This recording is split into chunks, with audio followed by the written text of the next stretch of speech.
Ilahad mo. Sino ang contact mo sa DPWH? Actually po si Engineer Bryce Erickson Hernandez po. Anong binibigay mo sa kanya? Yung ano po, yung ginagamit po yung lisensya ko. Yung Saan niya ginagamit ang lisensya mo? sa ano po, DPWH po. Yung po mga project po niya. So, pinagagamit mo lisensya mo kay Bryce. Yes po, Your Honor. Bryce, ano ang masasagot mo? Kagaya nga po nung sinabi ko kanina, Your Honor, si Sally po, pagka nakakolekta, dinadala po sa office ko yung mga pera, nakabox po, nakasil po siya lahat. Hindi ko po ginagalaw dun yon at pinakukuha po ni boss sa opisina ko. Sino si boss? Boss Henry Alcantara po. Magkano binibigay mo, Miss Sally? Your Honor, marami po. Minsan po 245 million. In cash? Yes, Your Honor. Dinadala mo yung 245 million sa DPWH, sa opisina sa DPWH? Actually, Your Honor, putol-putol po yun. Minsan po 100. Even though, 100 million? Yes, Your Honor. Ano yun? Ilang maleta yun? Saan mo nilalagay 100 million? Nasa box po, Your Honor. Isang balikbayan box? Hindi magkakasya yun. Hindi po, marami pong boxes po, Your Honor. Anak ng pating, hindi ba nakikita ng mga empleyado ng DPWH may dala-dala kang kahon na palagay ko, I assume alam nila na pera yun. Yes po, Your Honor. Nakikita po nila, sigurado po ako yun. This is outrageous. Mr. Bryce, Yes, Your Honor. alam mong pera yun? Yes po, alam ko Teka, po. bakit nagkakahalagang 200? I-breakdown mo nga, Miss Sally. Bakit 245 million na installment? Minsan po ganun. Hindi, magkano ang pinakamalaking sa isang araw? Magkano ang pinakamalaking delivery mo doon sa DPWH? Hindi po kasi pare-parehas, Your Honor. Na yung pinakamalaki lang, gusto ko malaman. Sandali lang. Para medyo linawin, Senator Jinggoy. Ilang projects bang pinag-uusapan natin dito? Actually po, marami po yun. Hindi nga, bigyan mo kami ng estimate lang. Ilang projects bang pinag-uusapan? Minsan po kasi nakakakolekta na po sila ng 90%, 80%. Tapos, kukumpitin ko po yun. Ano po, Hindi kasi tinatanong ni Senator Jinggoy, bigyan mo kami kanya ng dahilan kung bakit hindi ka dapat ma-cite in contempt. Tama naman siya. Opo. Ganito na lang para madali, ano? Meron na na-establish na ghost projects. Halimbawa, itong dito sa Barangay Birhen de los Flores, Santa Barbara, Tiaong, Baliwag, Bulacan, ano? At saka itong dito sa Bocaue River, Igulot Section, tributary, ano? Ano na ito, verified na eh. Itong dalawa, i-verify siguro, pero parang ghost projects na rin. Ang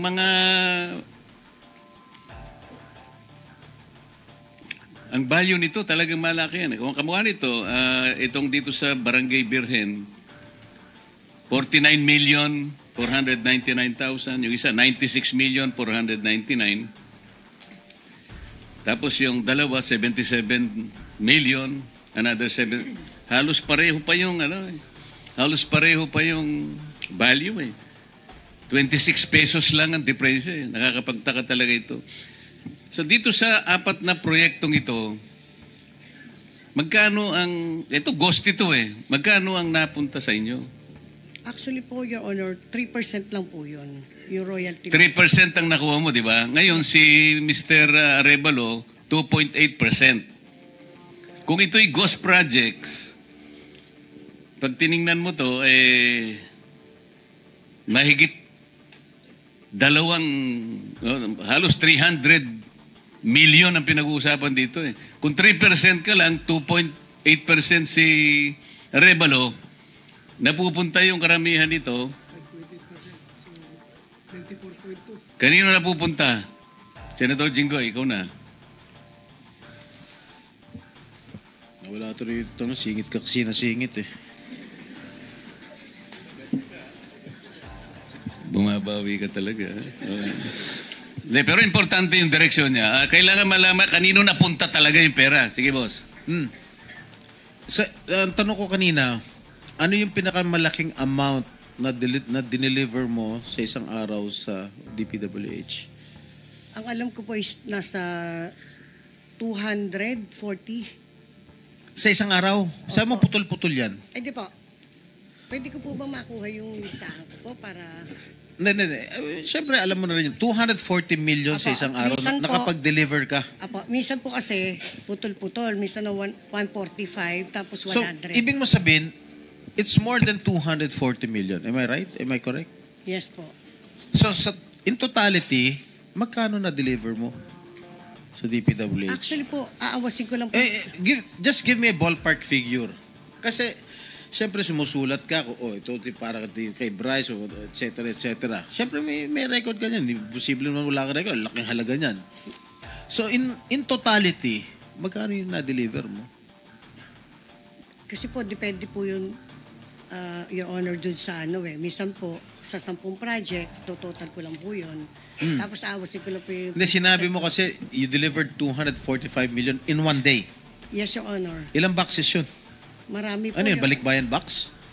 Hindi po. Mga boxes lang po ng mga noodles, mga ganun, mga piatos, kung ano. Di mga 200 kahon yun kung... Actually po, Your Honor, sa 245, inahati ko lang kasi hindi ho pwedeng isang bulto. Minsan na yung sa 245, 100, tapos susunod na mga araw, 145. Mga ganun po. So, dun sa loob ng 3 taon, just give me a ballpark figure. May 1 billion ba na bigay mo? Sa isang araw po. Sa 3 taon. From 2022 to 20... As we speak. Meron naman po siguro. Meron naman po. Wow. 1 billion. Pag po pinagsama-sama po, Your Honor. Pag pinagsama-sama po yung collection po. Kaya nga. So, lahat yun nabigay mo kay Bryce? Yes, Your Honor. I'm just assuming. Siguro, Bryce, yan yung mga pinapatalo mo sa casino, no? Your Honor, kagaya pa ng sabi ko kanina, ang nagpapalaro po sa amin na yung boss ko, pera niya po ang ginagamit. I am not defending Mr. Alcantara, no? Just common sense lang, ano? Common sense lang. Bakit niya pahiram yung pera sa'yo para maglaro? Your Honor, dumating po kasi yung time ng 2023 na nanalo po kami ng malaki sa Resorts World. Kaya po, tama po yung sinabi nyo, naban po kami doon, kaya lumipat po kami. So kayo lumipat? Sa Soler po. Bakit kayo naban ulit? Kasi nanalo po kami. Oh, nanalo lang kayo, naban na kayo? Opo, Siguro Your- ilang milyon ang pinanalo nyo. Totoo Hindi po. naman ganun ang nasagap ko eh. Nagmamoney launder kayo eh. Hindi po, Your Honor. Nagdideposito kayo ng cash sa cashier dun sa Resort World. Maglaro kayo, pag nanalong konti, withdraw nyo. No. Minin, Hindi po, Your Honor.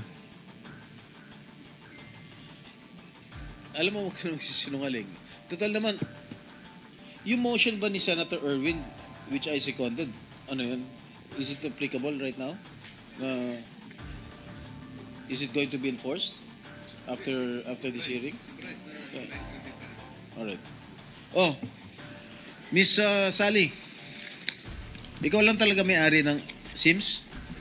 Yes, Your Honor. So sino-sino pa yung hiniram mo ng pera aside from Wawaw? Sorry, Your Honor. Actually po kasi syempre, meron na rin po kasi ako naipon. Tapos, Your Honor, nag-loan din po ako sa IAS noon. Sinala ko po. Nag-loan po ako sa IAS. Hiyas? Yes po. Nag-loan po ako na ng... Magkano yung loan mo? Nasa mga 7 million po. 7 million. Yes. But yung project mo, Pa? pero yung mga project mo, billion. How can you do that?